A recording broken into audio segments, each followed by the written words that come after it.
Matemática, simples, simples, simples e prática. Prática.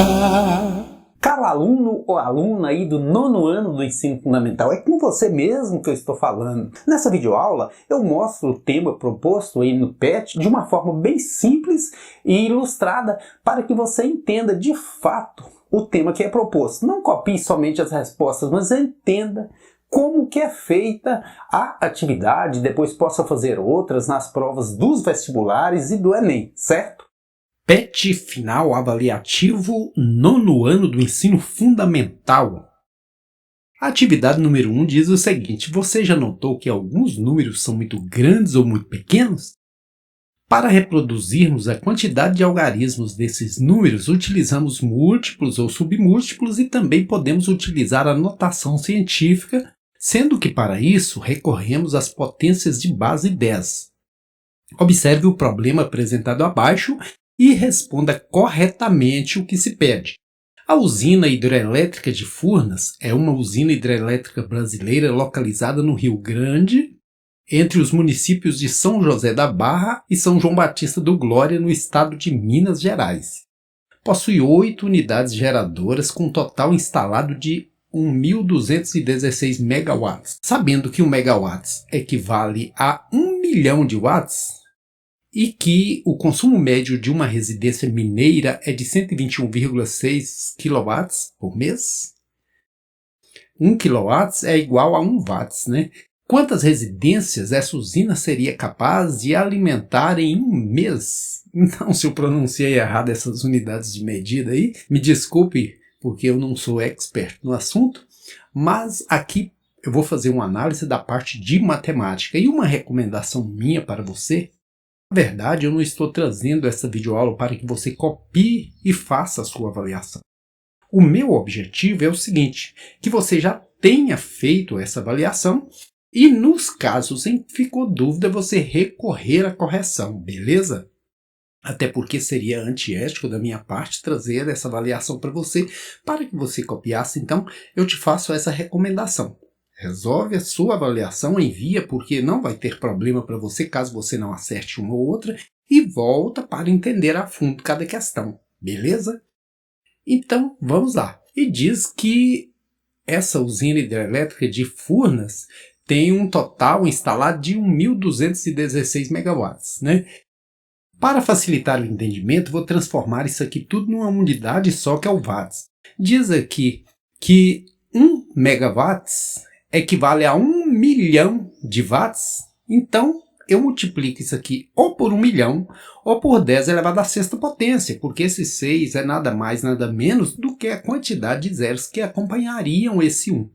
Então 10 elevado à sexta ou 1 milhão que tem 6 zeros é a mesma coisa, certinho? Isso em watts. Vou pegar a parte também do consumo, que diz aqui que o consumo médio de uma residência mineira é de 121,6 kW por mês, né? 126 kW equivale a quantos watts? Aqui diz que 1 kW equivale a 1000 watts. Então, vou multiplicar por 10 elevado a quanto? Quantos zeros que 1000 tem? 1, 2, 3. Então, elevado ao cubo. Isso aqui é em watts. Só que ainda tem um detalhe. Esse número tem uma vírgula aqui. Para ficar mais fácil, eu ainda vou tirar essa vírgula daqui e locomover ela para a direita. 121,6 kW é a mesma coisa de quanto?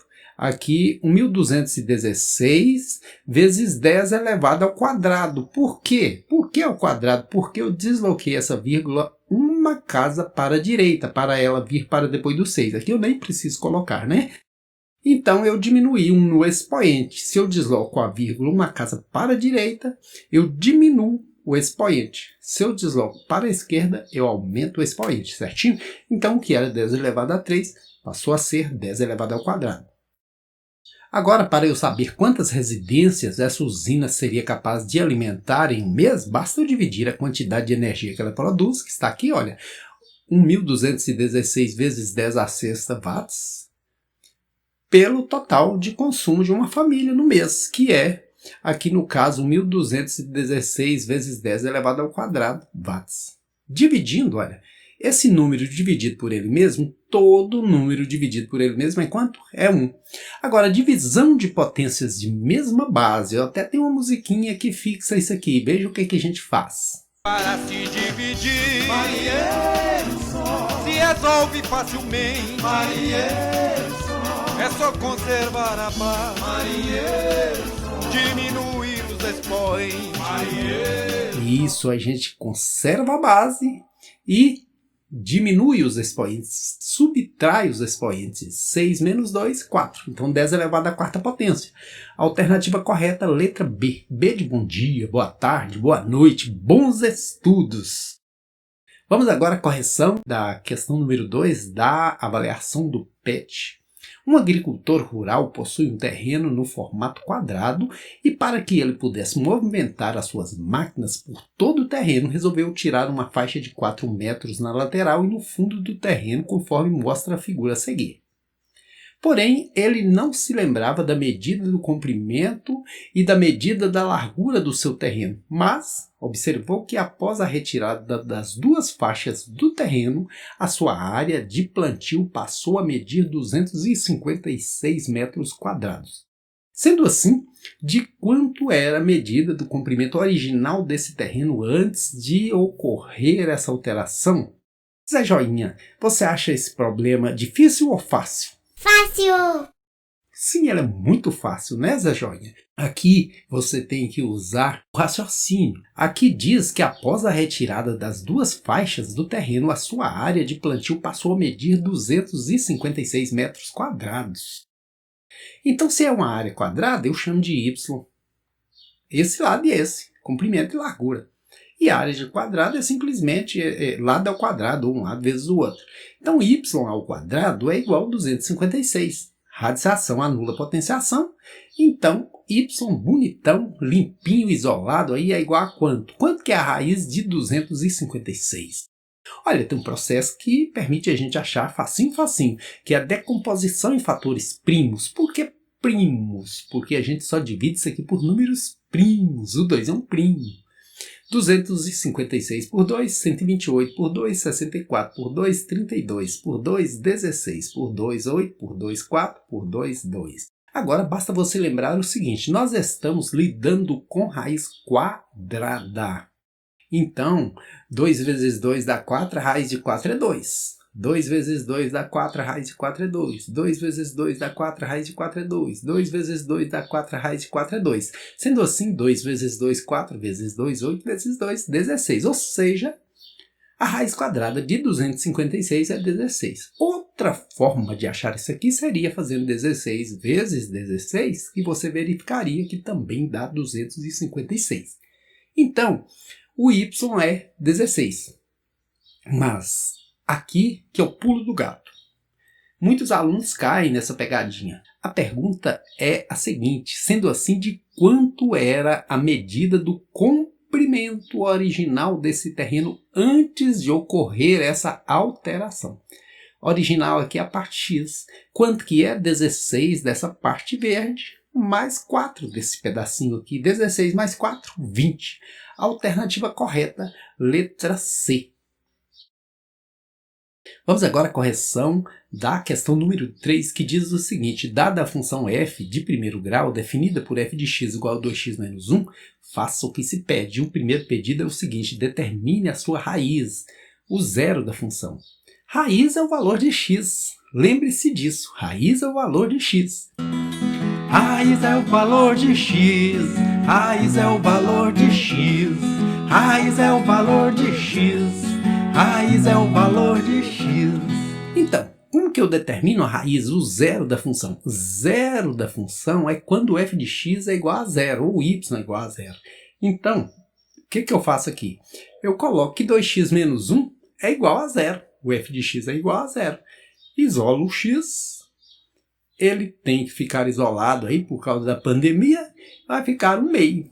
Certinho? Então, o zero da função é 1/2, ou seja, o lugar onde a reta corta o eixo x. Mais na frente eu te mostro.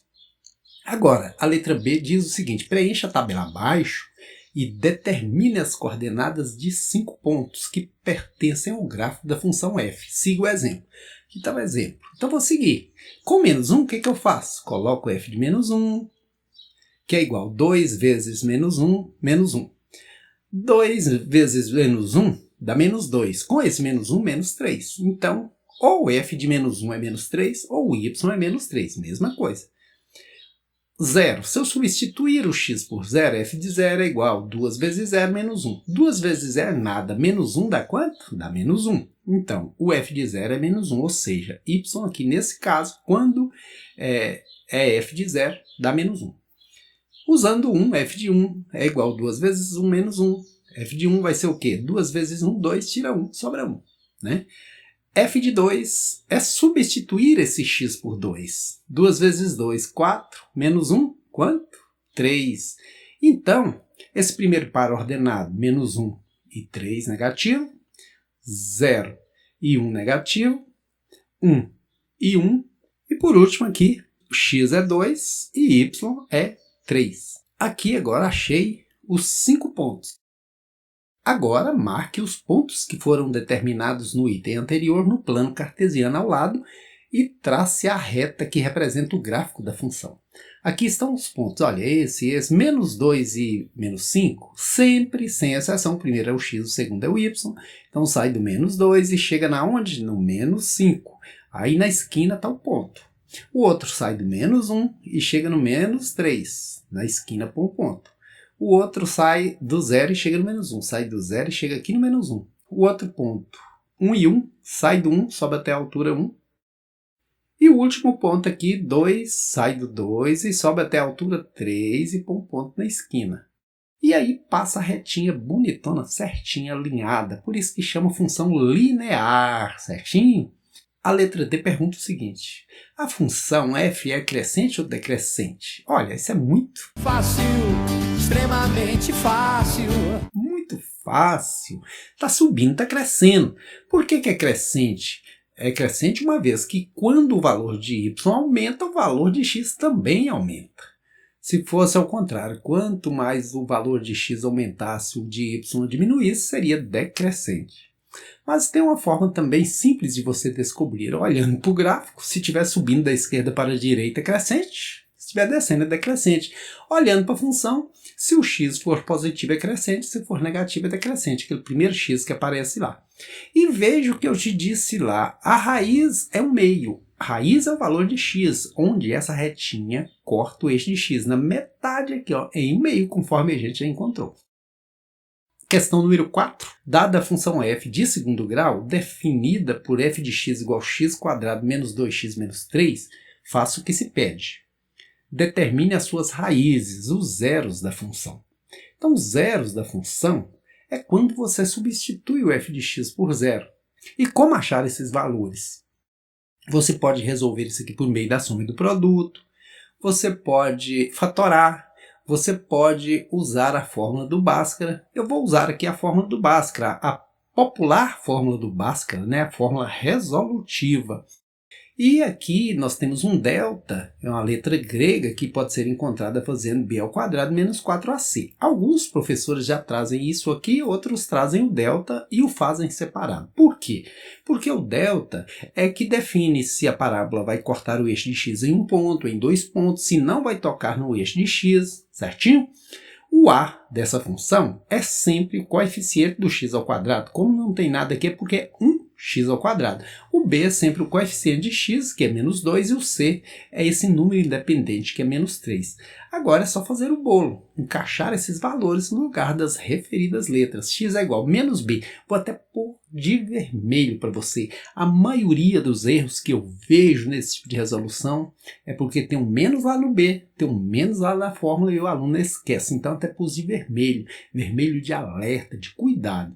Mais ou menos raiz quadrada de delta. Delta é b² menos 4ac. Então você vai colocar menos 2 ao quadrado, menos 4 vezes o a, que é 1, vezes o c, que é menos 3, sobre 2 vezes a. O a vale 1, 2 vezes 1. X é igual a 2 positivo, porque menos por menos, mais ou menos. Menos 2 ao quadrado, 4. Menos vezes menos mais, 4 vezes 3, 12. Agora nós vamos ter aí 2 mais ou menos quanto? 4 mais 12, 16. raiz de 16 é 4, né? E agora eu vou ter que usar duas setinhas indicando que uma hora eu uso o sinal de mais. 2 mais 4, 6 sobre 2, 3. Tem gente que usa aqui x1 e x2, tranquilo também, usando o sinalzinho de menos. 2 menos 4, menos 2 sobre 2, menos 1. Esses são os zeros da função, ou seja, o ponto onde eu substituí o f de x por zero e o eixo x vai ser interceptado. O que significa isso? Daqui a pouquinho você vai ver. Agora a letra B pergunta o seguinte: determine as coordenadas x do vértice e y do vértice da parábola que representa o gráfico da função. Então, para achar esses valores, eu tenho dois caminhos. Ou a fórmula que diz que x do vértice é igual a menos b sobre 2a, onde o b já é menos, né? Que é menos 2, vira 2 positivo sobre 2, que vai dar 1. E o y do vértice é menos delta sobre 4a. O delta a gente já achou. Olha lá o valor do delta, 16. Olha ele aqui debaixo da casinha, 16. Então eu volto lá e coloco menos 16 sobre 4 vezes o a, que no caso aqui é 1. E 16 negativo dividido por 4, 4 negativo. Então, as coordenadas do vértice, x é 1, y é menos 4. Daria também para fazer através do gráfico. Olha, você faz o gráfico, as raízes são 3 e menos 1, coloco menos 1 aqui, 3 aqui, concavidade voltada para cima. Olha, aqui a gente pode tirar um tanto de informações. Primeiro, se esse termo ao quadrado for positivo, concavidade voltada para cima. Se fosse negativo, concavidade voltada para baixo. Segunda informação, nem está pedindo aqui na questão. Esse segundo termo, 2x, 3x, 4x, esse que não é o quadrado x, é negativo, é porque a parábola corta o eixo y descendo. No ramo negativo, corta descendo. Se aqui fosse positivo, cortaria subindo. Outra informação importante. Esse menos 3, esse termo independente, é sempre o ponto onde a parábola corta o eixo y. Beleza? Então aqui vou encontrar as coordenadas do vértice usando o gráfico. Olha, vou pegar o ponto médio aqui. Ou você pensa assim, olha, daqui a aqui tem 4 de distância, parte no meio, coloca 2 para um lado, 2 por outro. Ou faz 3 menos 1, que dá 2, dividido ao meio, porque é ponto médio, dá 1. Veja que do menos 1 até o 1 dá 2, porque tem um para cá, um para cá. Do 1 até o 3 também tem 2. E aqui é o vértice, esse verdinho de esperança. Isso é o x do vértice, 1. Mas quanto que é o y do vértice? Ele chega aqui em qual valor? A gente até já fez, mas se não tivesse feito, você pega esse 1, substitui lá na equação. Então vai ser y do vértice é igual a 1 ao quadrado, aqui no caso x ao quadrado, menos 2x menos 3, 1 ao quadrado, menos 2 vezes 1, menos 3. Y do vértice, 1 ao quadrado é o mesmo, 2 vezes 1, 2 negativo, menos 3. Y do vértice é, se você deve 2 num lugar, deve 3 no outro, você deve 5, paga 1, deve 4, menos 4. Olha que coincidiu, você pode, pela fórmula, se não lembrar a fórmula, você pode desenhar o gráfico e achar também. Então as coordenadas do vértice são 1 para o x, está aqui ele, de azul, e menos 4 para o y, beleza? Agora pede o seguinte na letra C, determine o ponto de interseção entre o gráfico da função f e o eixo y. Conforme eu te disse, é isso que a gente olha sempre aqui, olha, menos 3, até coloquei de verde para você, sempre sem exceção, esse termo independente que não tem x no meio, é o ponto onde o eixo y é interceptado pela parábola, então é o ponto menos 3, certinho? 0 e menos 3. Por que 0? Porque se eu olhar para o eixo x está na direção do 0, se eu olhar para o eixo y está na altura menos 3, beleza? Vamos agora à correção da questão número 5, que diz o seguinte: utilizando o teorema de Pitágoras e as relações métricas no triângulo retângulo, determine os valores de A, N, C e H no triângulo abaixo. Nem vou usar o teorema de Pitágoras, mas as relações métricas no triângulo retângulo são o seguinte. Nós temos aqui que A vezes H é igual a BC, C ao quadrado é igual a M, B ao quadrado é igual a N, H ao quadrado é igual a MN, C vezes H é igual a B vezes M, B vezes H é igual a C vezes N, e ainda tem um importante teorema de Pitágoras que diz que o lado grande ao quadrado é igual à soma dos dois menores. Então esse é o teorema de Pitágoras. Nessa questão vou fazer uma correção. ela foi elaborada de uma forma incorreta. Por que eu estou dizendo isso? Sempre você observa o seguinte: se esse é o ponto B, o lado B tem que ser representado por letra minúscula oposto a esse ponto B. Se esse é o ponto C, esse tem que ser o lado C. Se esse é o ponto A, esse tem que ser o lado A. Porém, lá na apostila do PET, está aparecendo um C aqui e não pode, porque aqui não pode ter um C, ou melhor, não deve ter um C enquanto aqui tem um B. Sempre funciona assim, beleza? Então, eu vou chamar esse aqui de B, vou chamar esse aqui de C, porque ele está oposto a esse ponto C. Agora, essas projeções, aqui essa projeção já é N e essa projeção M, né? Só para dar nome aos bois. Agora, a primeira coisa que eu pretendo achar é o valor desse A. Como que eu posso achar o valor desse A? Qual dessas fórmulas eu posso usar sem ter que caçar o valor de duas incógnitas, duas letras ao mesmo tempo? Essa C ao quadrado, porque tem valor aqui é igual a vezes M. Por quê? Porque o M vale 4 e o C vale 6. Não eu posso entrar aqui e caçar somente o valor do A. Olha, C ao quadrado, 6 ao quadrado. A vezes M é A vezes 4, porque o M vale 4. Então, 36 é igual a 4A, 4A é igual a 36, A é igual a 36 sobre 4, A vale 9. Agora eu poderia aplicar o teorema de Pitágoras e achar o B. Mas eu não vou usar o teorema de Pitágoras aqui não, eu vou caçar agora o valor de N.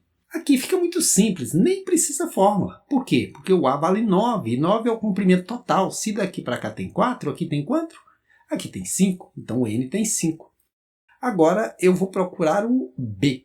Para achar o valor de B, eu tenho dois caminhos. Ou eu uso essa formulazinha, porque aqui eu tenho o A e o N, já acabei de achar o N, ou eu posso usar o teorema de Pitágoras. Mas eu vou usar essa formulazinha aqui, olha, B ao quadrado é igual a, que vale 9, vezes N, que vale quanto? Que vale 5.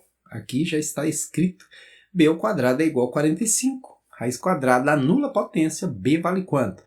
Vou até dividir aqui. 45 ou 9 vezes 5 é a mesma coisa. Então, B vai ser quanto? Raiz de 9 é 3, 5 não tem raiz exata. É irracional. Então, B é 3 raiz de 5, certinho? Agora me falta achar a altura. A altura, qual fórmula que eu posso usar? Aqui tem mais de uma. Esse H ao quadrado é igual a M vezes N, eu poderia usar. Eu também poderia usar C vezes H igual a B vezes M, porque eu já tenho esses valores todos, mas vou usar H ao quadrado. Então, H ao quadrado é igual a M vezes N. M vale 4, N vale 5. H ao quadrado é igual a 20. Radiciação anula potenciação. 20 ou 4 vezes 5 é a mesma coisa. H é igual a 2 raiz de 5, né? Porque raiz de 4 é 2, 5 não tem raiz exata. Correção da questão número 6. Uma questão também bem simples. Aqui já entra trigonometria no triângulo retângulo. Um pedreiro está assentando uma peça de granito de 4 metros de comprimento que ficará posicionada verticalmente. Eita pedra grande, meu amigo, hein? Ele precisa escorar essa pedra para que fique bem apoiada e não se solte até que esteja bem assentada, até que o cimento esteja firme, né? Para isso, necessita posicionar uma escora na base inferior e outra na parte superior da peça, formando um ângulo de 30 graus entre as escoras, conforme mostra a figura abaixo. Nessas condições, as medidas x e y dos comprimentos dessas escoras que esse pedreiro necessita para realizar esse trabalho são, respectivamente, quais valores?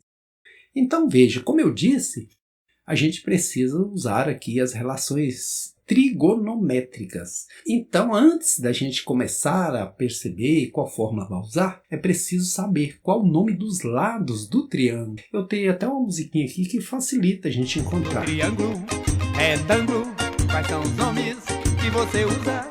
Lados pequenos, catetos e lado grande, hipotenusa. Lados pequenos, catetos e lado grande, hipotenusa.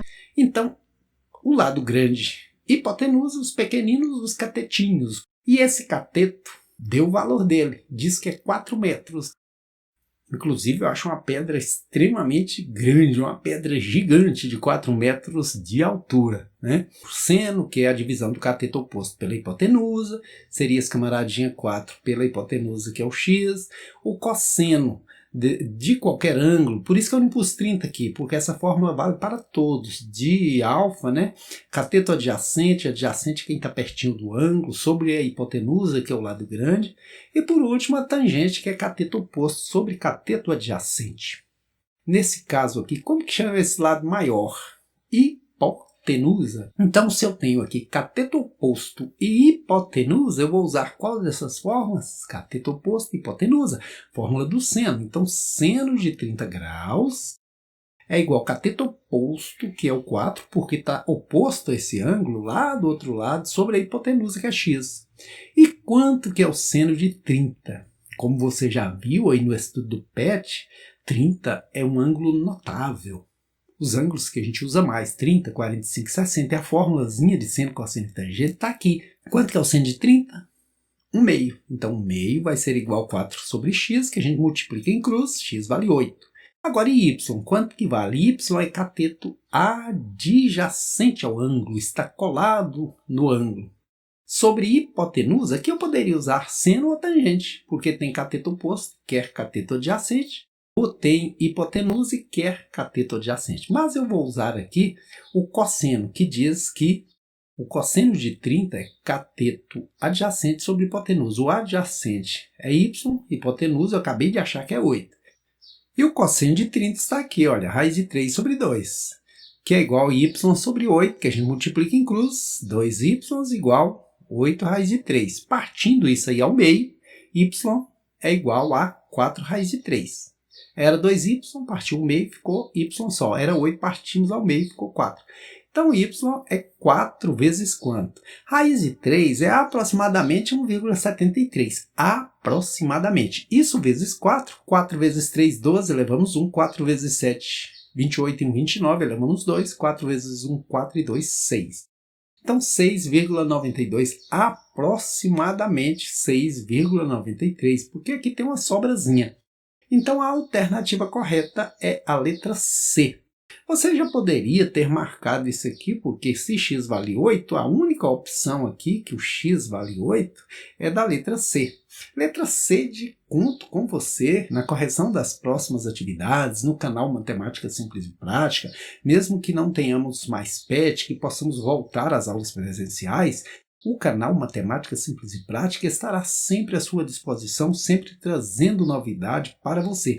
Aproveito para lhe desejar um feliz 2021 com muitas realizações, ok? Feliz 2021! Aqui é bom estudar, bem que é bom aprender. E para facilitar, eu vou ajudar você.